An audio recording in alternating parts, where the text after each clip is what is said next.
Hello everyone and welcome to Tally recap. Shakti के latest episode में हमने देखा कि विराट हरक सिंह और प्रीतो से ये पूछता है कि आपको मेरी शर्त मंजूर है या नहीं मंजूर है। हरक सिंह इस बात पे भड़क जाते हैं और बोलते हैं कि भाई इसी तरीके से शादी करना चाह रहे हो क्या तुम? ऐसे ही शादी होगी? कोई संस्कार है, कोई शर्म लिहाज है या नहीं है? अगर थोड़ी भी शर्म बाकी है तो यहाँ से निकल जाओ। हीर भी इस बात में अपने दादू को सपोर्ट करती हैं और ये बोलती हैं कि विराट को वहां से चले जाना चाहिए। विराट जाते जाते हीर से बोलता है कि तुम्हारे पास टिश्यू है क्या? हीर अपने पर्स में से विराट को टिश्यू निकाल के देती है। विराट उससे टिश्यू लेता है और बाहर की तरफ जाने को अग्रसर हो जाता है। प्रीतो विराट के पीछे पीछे जाती है गेट तक, गेट बंद करने के लिए। वो विराट को रोकती है और बोलती है कि मैं तुमसे हाथ जोड़ के ये विनती कर रही हूँ कि तुम उससे दूर रहो। विराट बोलता है कि आप मेरे हाथ जोड़ रही हैं तो मैं भी आपके पांव छूऊंगा। वो उनके पांव छूने के लिए झुकता है और हीर का हाथ उनसे मांगता है एक बार दोबारा। प्रीतो अभी सरप्राइज्ड है। विराट खड़ा होता है, शेफ की कैप उतारता है, एप्रन उतारता है और उनके हाथ में दे देता है और जाते जाते ये धमकी दे जाता है कि या तो आप अपने हाथों से हीर का हाथ मेरे हाथ में दे दो या फिर मैं उसको भगा के ले जाऊंगा। विराट वहां से निकलता है अपनी कार में। प्रीतो एप्रन और कैप को फेंकती है और वापस घर में आ जाती है। वहीं दूसरी ओर शन्नो एकदम तैयार शादी वाला लहंगा पहन के डेक डप एकदम घर में बैठे हुए हैं। सत्ता बदल चुकी है, अब उनके हाथ में आ चुकी है। वो घर की लड़कियों को ये आदेश देते हैं, फतवा जारी हो जाता है कि भैया सब अपने अपने ससुराल निकल लो, ये माई का तुम्हारा घर नहीं है, ससुराल है। और शुरुआत करी जाती है सिंधु से। सिंधु को ये बोला जाता है कि आप अपने ससुराल में फ़ोन करो और उनको बोलो कि वो सब आए और आपको आके ले जाए। सिंधु को इस बात से काफी शौक लगता है। वहीं दूसरी तरफ हरक सिंह, प्रीतो और हीर अब फार्म हाउस से निकलने के लिए गेट खोलते हैं। जब वो गेट खोलते हैं तो वो देखते हैं कि विराट बाहर ही बैठा है कार में। वो फटाफट वापस अंदर आ जाते हैं और हरक सिंह रामू काका से बोलते हैं कि भैया तुम बाहर जाओ, उससे बातें करो, उसका ध्यान भटकाओ ताकि हम पीछे वाले दरवाजे से निकल जाएं। रामू काका जाते हैं और उनको बोलते हैं कि भैया तुम्हारी कार यहाँ पे क्यों खड़ी है?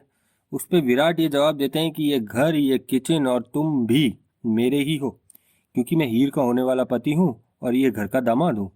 वहीं हीर अपने घर वालों को बताती है कि सिर्फ यही जगह नहीं है जो उसको पता है, उसको और भी बहुत सारी जगह पता है, तो हमें कुछ सोच समझ के अगला कदम उठाना पड़ेगा कि हमें कहाँ जाना है। इसी बीच विराट रामू काका से पूछते हैं कि भैया इतना क्यों थाक रहे हो, जा रहे हैं। वहीं शन्नो अभी भी अपने काम में लगी हुई है। जो उन्होंने पहला टास्क सुबह सुबह उठाया था वो अभी भी उसमें जुटी हुई है। लगातार सिंधु को धक्का दिया जा रहा है कि तुम निकलो। इसी बीच में वो सिंधु के घर पे फोन भी कर देती हैं और उनके ससुर साहब को ये बोला जाता है कि भैया तुम आओ और इनको लेके चले जाओ। सिंधु बीच में फोन छीन लेती है और डिमांड करती है कि उनकी बात उनके पति से कराई जाए और कैसे तैसे करके वो ये मामला समेट देती हैं। बट शन्नो अभी भी अपनी कार्रवाई में लगी हुई है। ये सब अलग अपनी जगह पे हो रहा है। हीर, उसके दादू फार्म हाउस से निकल चुके हैं। यहाँ पे शन्नो अपना कार्रवाई कर रही हैं और दलजीत जिनको काम पे लगाया गया था वो पहुंच चुके हैं फार्म हाउस में। थोड़ा लेट पहुंचे हैं बट पहुंच चुके हैं। सबसे पहले उन्हें रामू काका ही दिखते हैं। रामू काका की तरफ पिस्तौल तान दी जाती है और पूछा जाता है कि बताओ कहाँ है वो। ये सारी चीजें विराट जो है वो अपने फोन पे रिकॉर्ड कर रहा है और बोलता है कि भैया हो क्या रहा है। दलजीत इस बीच में रामू काका की तरफ शूट कर देते हैं जिसमें रामू काका बच जाते हैं कैसे तैसे। विराट मजाक करते हुए ये बोलता है, उनका मजाक उड़ाते हुए ये बोलता है कि भैया पुलिस वाले होके भी इतना बुरा निशाना लगा रहे हो, पिताजी ने तुम्हें देखा होता तो मतलब बड़ी शर्म आई होती उन्हें। इसी बीच हरक सिंह, प्रीतो और हीर कहीं पे पहुंचते हैं जहां उन्हें लग रहा है कि आज रात और कल का दिन तो वो एटलीस्ट निकाल ही लेंगे वहां पे। इसी बीच में हरक सिंह भी बोलते हैं कि ये जो लफंडर है तुम्हारा, ये पता नहीं कब आ जाएगा और कहाँ आ जाएगा और ये चुपचाप तो नहीं बैठेगा। पर प्रीतो ये बात बोलती है कि इस बार उसकी आंखों में एक अलग तरीके की सच्चाई देखी मैंने। हालांकि इसी बीच में प्रीतो खाना बनाती है और हीर को सर्व करती है। इतने में गेट खुलता है और गैस करिए क्या होता है। बिल्कुल सही गैस किया आपने कि विराट अंदर आता है घर के। उसके हाथ में बलून्स हैं, सबको चौंका देता है और बोलता है हेलो एवरीवन। ये तो मतलब जैसे मैं बोलता हूँ वैसे ही बोलता है। अच्छा भाई एक बात है, थोड़ा टॉपिक से भटक रहा हूँ बट कितनों को ये लगता है कि विराट को या तो क्लीन शेव ही कर लेनी चाहिए और या अगर वो दाढ़ी उगा रहा है तो ढंग से उसको उगा ही लेनी चाहिए। मतलब ऐसा लगता है जैसे कुछ बीच में फंसा हुआ है। और अगर किसी को ये लगता है कि भैया जैसी है बियर्ड इस वक्त जो उनका थोड़ा सा उनका स्टबन लुक है वो एकदम परफेक्ट मैच कर रहा है उनको। तो जो भी आपकी राय है इस विषय में प्लीज़ हमको कमेंट करके बताइए आप। तो भैया वापस टॉपिक पे आ जाते हैं। सब सोच रहे हैं कि ये यहाँ तक पहुंचा कैसे, जिसका जवाब विराट खुद दे देता है कि ये तो प्यार है हीर का जो खींचता है मुझे उसकी ओर। हकीकत ये नहीं है। हकीकत ये है कि जब आपको याद होगा विराट ने टिश्यू पेपर मांगा था हीर से, तो जब हीर ने उसे टिश्यू पेपर दिया था उसी समय उसने उसके पर्स में एक ट्रैकर स्लिप कर दिया था और वही ट्रैकर ढूंढते ढूंढते वो पहुंच गए थे। हीर को भी ये बात समझ में आ जाती है, रियलाइज होती है और वो ये बोलती है कि अच्छा ये तुमने ही रखा था। जिस पे भी विराट बोलता है कि हाँ भैया तुम्हें तो पुलिस में होना चाहिए, एकदम सही दिमाग चला रहे हो तुम।